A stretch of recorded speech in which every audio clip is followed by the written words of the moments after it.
ভারতের সাথে কোনো নতুন ব্যবসায়িক চুক্তি হতে পারবে না, রাজনৈতিক চুক্তি হতে পারবে না। ইলিশ মাছ নয়, বাংলাদেশ থেকে ইটা বালুয়া ভারতে আর যেতে দেওয়া হবে না।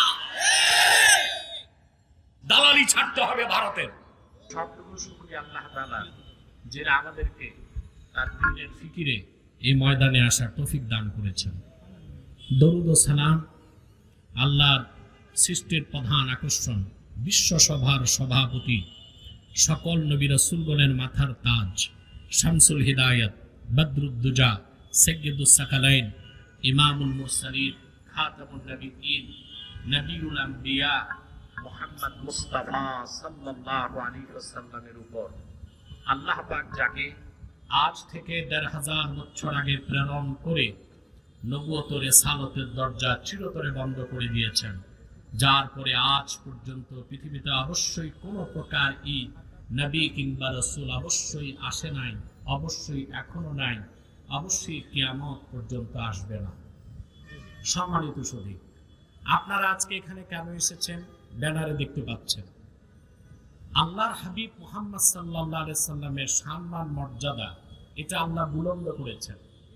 ধুলক বুলক ছাড়িয়ে সাত আকাশ পেরিয়ে সিদরাতুল মুনতাহার উপরে, লা মাকান ও লা জামানের উপরে, ৭০,০০০ নূরের পর্দার উপরে আল্লাহ তার আরশে আজিমে নিজের নামের সাথে তার হাবিবের নাম মুহাম্মদ লিখে রেখেছেন।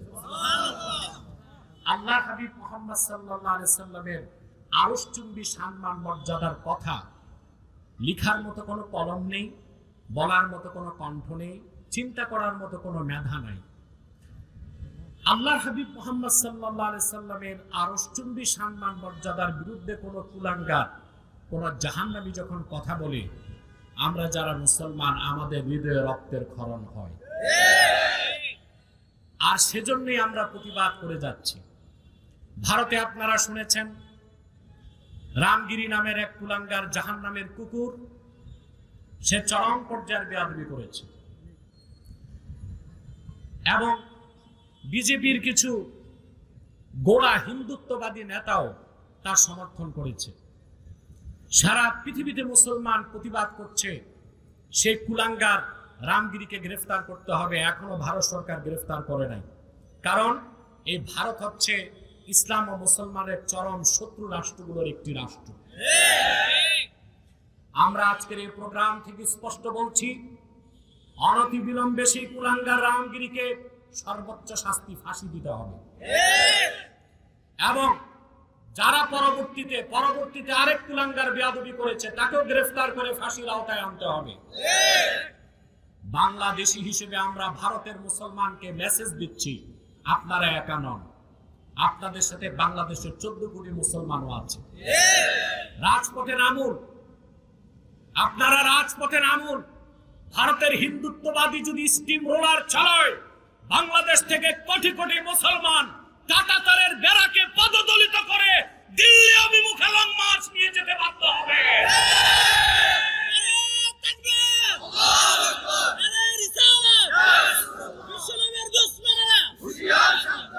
সম্মানিত সুধী, এবার আমার দেশের ইন্টারিম গভর্নমেন্টকে বলছি, আপনারা তো জনগণের সরকার বলছেন, ভারতের দালালি করতো যে সে তো দেশ ছেড়ে পালিয়েছে জনগণের রোষানলে, আল্লাহর গজবে সে ধ্বংস হয়েছে। পালানোর জন্য ৪৫ মিনিট সময় পেয়েছিল।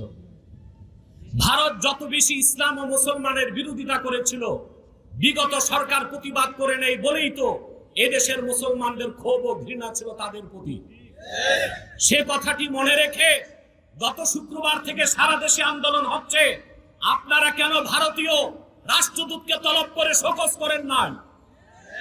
উত্তর গেট থেকে স্পষ্ট বলছি, স্বরাষ্ট্র উপদেষ্টা আপনি ভারতীয় রাষ্ট্রদূতকে তলব করুন এবং বলুন, ভারতে আল্লাহর হাবিবের শানে যে বেয়াদবি করেছে তাকে শাস্তির আওতায় যদি আনা না হয়, বাংলাদেশের মাটিতে ভারতের দূতাবাসের একটা ইটও রাখা হবে না।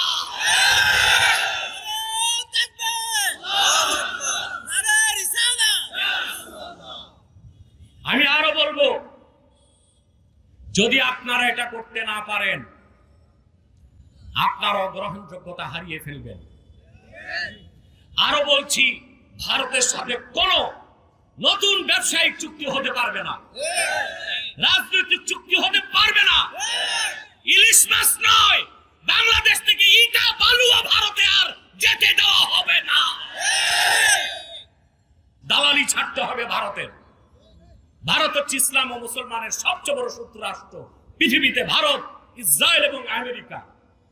আর ভারত আমাদের নিকট প্রতিবেশী হবার কারণে সে সব সময় নির্লজ্জভাবে দুশ্মনী করে থাকে ইসলামের সাথে, মুসলমানদের সাথে। এবার আসুন শিক্ষা ব্যবস্থা নিয়ে কিছু বলছি। শিক্ষা কমিশনে যে এনসিটিভি, সেখানে বইগুলো রিভিউ করতে দায়িত্ব দেওয়া হলো কাদের? আপনারা ইনক্লুসিভ গভর্নমেন্টের কথা বলেন, ইনক্লুসিভ গভর্নমেন্ট যারা চান, আলেম ওলামাকে রাখলেন না কেন? সবচেয়ে দুঃখ পেয়েছি, ইসলাম শিক্ষা বই সংস্কারের দায়িত্ব দিয়েছেন যাদেরকে, তাদের কেউ সমকামী, কেউ নাস্তিক, কেউ অমুসলিম, কেউ হাদিস অস্বীকারী ইহুদিদের দালাল। দেশে কি ইসলামিক স্কলার নাই? আমাদেরকে আপনারা যারা এক্সট্রিমিস্ট, চরমপন্থী বলেন, আমাদের বাদ দেন।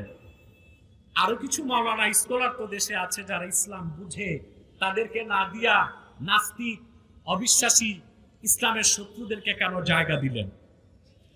আমি স্পষ্ট ঘোষণা দিচ্ছি, নতুন শিক্ষা কমিশন করতে হবে।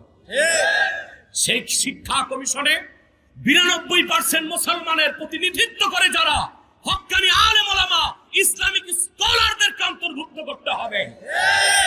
নতুবা যেভাবে স্বৈরাচারী হাসিনা সরকারের আমলে শিক্ষানীতির বিরোধিতা করেছি, আবারও আমরা রাজপথে নামতে বাধ্য হব।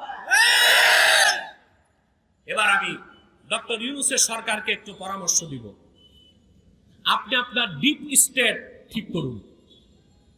আপনার ডিপ স্টেট ঠিক করেন নাই, ওখানে এখনো পুরানো সেটআপ বসে আছে। প্রত্যেকটা মন্ত্রণালয়ে ভারতের দালাল রয়ের এজেন্ট গুলো বসে আছে, তাদেরকে বের করুন। মুসাদের এজেন্ট গুলো বসে আছে, বের করুন। যদি তা না করতে পারেন, আপনি ব্যর্থ হবেন। আর যদি আপনার সরকার ব্যর্থ হয়, এটা আমরা চাই না, তাহলে বাংলাদেশ ইতিহাসের সবচেয়ে ভয়াবহতম জেনোসাইড হবে, গণহত্যা হবে। কারণ পরাজিত শক্তি মাথাচাড়া দিয়ে দাঁড়াবে, সমস্ত রাজনৈতিক দলকে আঘাত করবে, আলেম ওলামাকে তারা নিষ্পেষণ করবে। তা হতে দেওয়া হবে না বাংলাদেশে। অতএব আমি জাতীয় মসজিদ বাইতুল মুকাররমের উত্তর গেট থেকে বর্তমান সরকারকে বলছি, শিক্ষা কমিশন পুনর্গঠন করতে হবে। ওখানে আলেম ওলামা, ইসলামিক স্কলারদের অন্তর্ভুক্তি চাই। এবং আমাদের সুস্পষ্ট দাবি, শুধু ইসলাম শিক্ষা বোর্ড আলেম ওলামা সংস্কার করবে তা নয়, প্রাইমারি থেকে বিশ্ববিদ্যালয় পর্যন্ত কোন বিভাগের কোন সাবজেক্টে কোরআন সুন্নাহ বিরোধী কোনো কথা থাকতে পারবে না। আপনারা 22 সালের বিজ্ঞান বইকে পুনর্বহাল করতে যাচ্ছেন, নবম দশম শ্রেণী। 22 সালে যেটা হয়েছে সেখানে বিবর্তনবাদ আছে। আমি সুদীর্ঘ 6 বছর বিবর্তনবাদের বিরুদ্ধে রাজপথে আন্দোলন করেছি।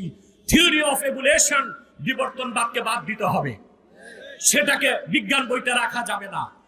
প্রাইমারি থেকে বিশ্ববিদ্যালয় পর্যন্ত প্রতিটি সেক্টরে প্রত্যেকটি বই আলেম ওলামার তত্ত্বাবধানে রিভিউ করতে হবে। কোরআন সুন্নাহ বিরোধী, ইসলামের মৌলিক আকীদা বিরোধী কোন একটি বক্তব্য থাকতে পারবে না।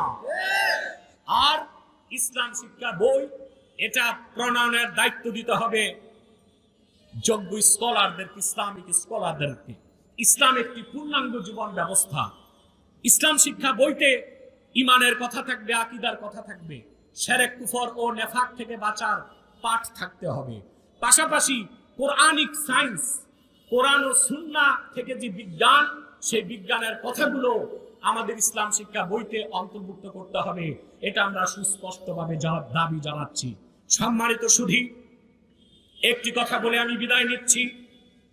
ইসলামিক ইন্টেলেকচুয়াল ফোরাম ইসলাম বিরোধী যে কোনো অপতৎপরতাকে নস্যাৎ করতে প্রস্তুত আছে। আপনাদেরকে প্রস্তুত থাকতে হবে। তাহরিকে খাতমে নবুওয়াত বাংলাদেশের নিবিড় তত্ত্বাবধানে এই সংগঠন চলছে দেশের যোগ্য স্কলারদেরকে নিয়ে। অতএব আপনাদেরকে আগামী দিন, আমরা কোনো সরকারের লেসপেন্সারগিরি করি না, লেজুর ভিত্তি করি না, আমরা আল্লাহর দ্বীনের পক্ষে কথা বলি। আমি যে কথা বলে বিদায় নিচ্ছি, কয়েকটা ইস্যুতে আমাদের ঐক্যবদ্ধ হতে হবে। অন্য রাজনৈতিক দলের মতো আমাদের নির্বাচনী হিসাব কিতাব নাই, তবে আমি যে হিসাব বুঝি, ইসলামের সুমহান স্বার্থ রক্ষায়, মুসলমানদের সমস্ত মৌলিক দাবি আদায়ে আর বাংলাদেশের স্বাধীনতাকে আগ্রাসন মুক্ত রাখতে আমাদের ঐক্যবদ্ধ থাকতে হবে। সেজন্য তাহরিকে ছাত্রপদ বাংলাদেশ এবং ইসলামিক ইন্টেলেকচুয়াল ফোরাম নিরন্তর কাজ করে যাচ্ছে। আপনাদের সহযোগিতা কামনা করছি। মহান আল্লাহ তাআলা যেন আমাদের এই খেদমতকে কবুল ও মঞ্জুর করেন।